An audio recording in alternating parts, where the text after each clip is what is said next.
Welcome, dear listeners, to another episode of the secret Scriptorium, where history's darkest corners are illuminated by the lantern of truth.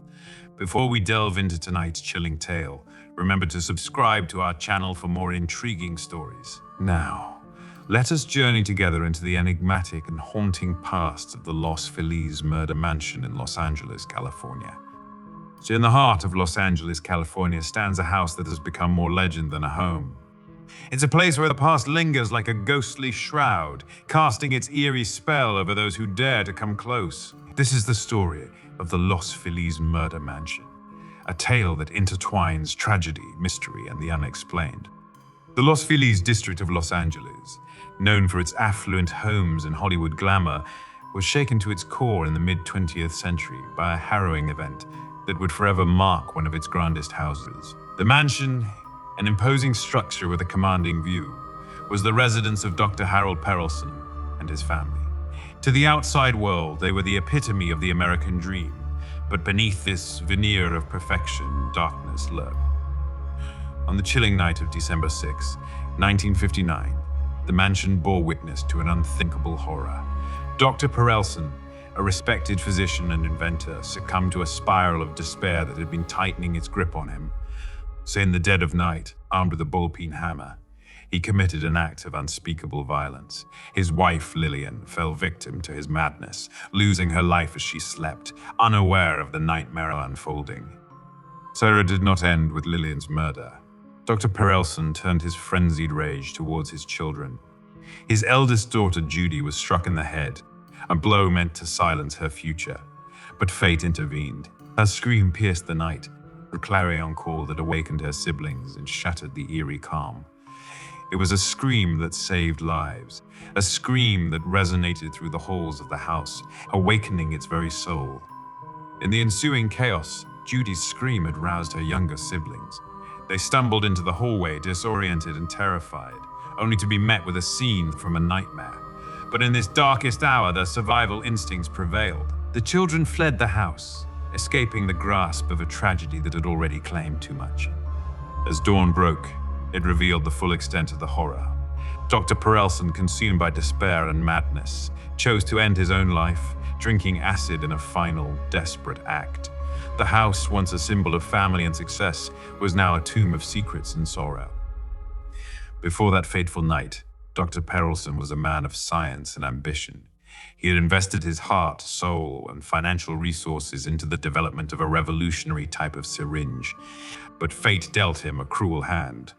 Betrayed in business, stripped of his rights to the invention, he faced financial ruin. This betrayal, coupled with other unseen pressures, may have been the catalyst for the tragic events. In a chilling postscript to the tragedy, a book lay open on Dr. Perelson's bedside table, Dante's Divine Comedy. The passage that lay exposed spoke of despair and the darkest depths of the human soul, a haunting mirror to the doctor's own turmoil. The house, stained by tragedy, stood silent and untouched for years. In 1961, it found new owners in the Enriquez family, but they never made it their home. Instead, it became a repository of memories and belongings, a storage unit for the living, overshadowed by the echoes of the dead. Decades passed, and the mansion remained largely untouched, a time capsule of that fateful night. The Enriquez family passed the house down through generations until it was eventually sold in 2016 to a couple with visions of restoration. But the house, it seemed, had other plans. Photographers and visitors have often spoken of an oppressive atmosphere around the mansion, a feeling of being watched, of an urge to flee. The house, with its tragic past and lingering secrets, seemed to repel as much as it intrigued. Despite initial plans to renovate, the new owners soon put the house back on the market. The reasons remained unspoken, but whispers of the mansion's unsettling aura persisted. It was as if the house itself resisted change, clinging to its tragic past. Today, the Los Feliz Murder Mansion stands as a monument to a tragedy that still whispers from the past. It remains a place of fascination and fear, a house where history's shadows linger in every corner, a puzzle forever shrouded in mystery. The mansion, with its darkened windows and aging facade, continues to captivate the imagination of those who pass by. It is not just a structure of brick and mortar, but a repository of unanswered questions. What drove a man of science and family to such a dark precipice? The answers seem to murmur through the corridors, yet they remain just out of reach, like shadows fleeing from the light. Over the years, the Los Feliz Murder Mansion has become a magnet for those fascinated by the paranormal. Ghost hunters, thrill seekers, and the simply curious have been drawn to its gates, seeking a glimpse into the otherworldly. Some claim to have felt a palpable sense of dread, a weight of unseen eyes watching from the darkened windows.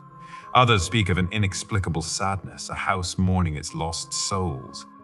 There are those who believe that the spirits of the Perelson family linger within the mansion's walls. They whisper of phantom footsteps, of doors that close on their own, of cold spots in the dead of summer. These tales, whether born of fact or fancy, add to the mansion's mystique, painting it as a place where the veil between life and death is thin. Inside, the house remains a frozen tableau of the 1950s. Furnishings and personal items left by the Enriquez family mingle with remnants of the Perelsons, creating a patchwork of eras. It's as if the mansion refuses to let go of its past, each room a chapter in a story that ended in tragedy. What lies ahead for the Los Feliz Murder Mansion? Will it ever find occupants capable of breathing new life into its rooms? Or will it continue to stand as a solemn monument to its tragic past? The house, it seems, is not eager to shed its legacy, holding onto its mysteries with a silent, steadfast resolve. Story of the Los Feliz Murder Mansion is more than a tale of horror and tragedy.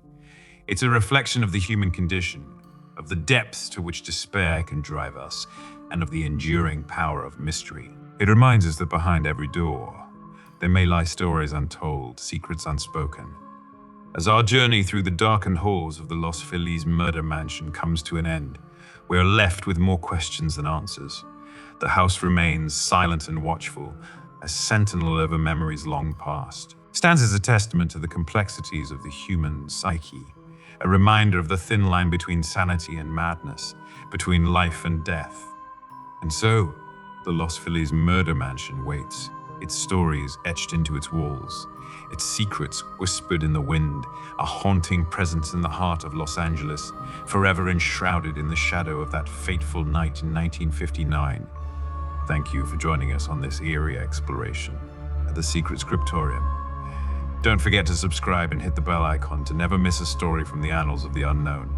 Stay curious, and remember, some secrets are best left in the Scriptorium.